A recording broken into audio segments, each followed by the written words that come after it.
3 বছর আগের একটা হিলকে নতুন একটা লুক দেওয়ার জন্য মুচির মতো বসে পড়ছি। এখন বসে বসে রিপেয়ারের কাজ করব। এনিওয়েজ হিলটা আমার না, এটা হচ্ছে আমার একটা ছোট বোনের। ও অলমোস্ট 3 বছর এটাকে বাসায় ফেলে রাখছে।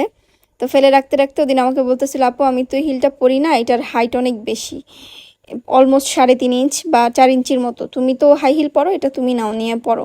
তা আমি বাসায় এনে দেখলাম যে এটা আসলে উপরের যে ডিজাইনটা, সার্ভোসকে স্টোন দেওয়া ছিল, স্টোনগুলো পড়ে গেছে, কালার ডিসকালার হয়ে গেছে, ভাল লাগতেছিল না। সো আমি চিন্তা করলাম যে বাজার থেকে কিছু লেস আর হচ্ছে হাফ পুঁতি বা পার্ল এনে এটা একটা নতুন ডিজাইন করি।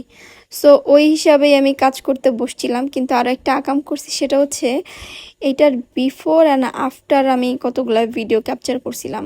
ফোনের স্টোরেজ বারবার ফুল হয়ে যায় দেখা ডিলিট করতে করতে। বিফোর যেই শুর যে অবস্থা ছিল, আমি ওই জিনিসটাও ডিলিট করে দিছি, যার কারণে এটার আগের লুকটা আমি আপনাদেরকে শেয়ার করতে পারতেছিলাম না। বাট এখন আমি যেটা বানাচ্ছি, এইটা হচ্ছে হাফ পার্ল আর হচ্ছে কিছু স্টোনের লেস আনছিলাম। ওইটা বসে আমি আমার জাস্ট মন মতো, আমি জানি না কি কি বসাচ্ছি, কেমনে কেমনে বসাচ্ছি, বাট আউটলুকটা খুবই সুন্দর আসছিল। সো ভিডিও লাস্টে দেখতে পারবেন এটা আউটলুকটা কেমন আসছিল। কিন্তু আসলে আমার কোনো প্ল্যানই ছিল না, আমি জাস্ট দোকানে গেছি, এগুলো কিনে নিয়ে আসছি, নিজের ইচ্ছা মতো বসাচ্ছিলাম। B7000 গ্লুটা আমার বাসায় ছিল, আর হাফ পার্ল আর লেস মিলা আমার খরচ পড়ছে 120 টাকার মতো। সো এই হাবিজাবি মিলায়া এটা হচ্ছে আমার জুতার ফাইনাল লুক।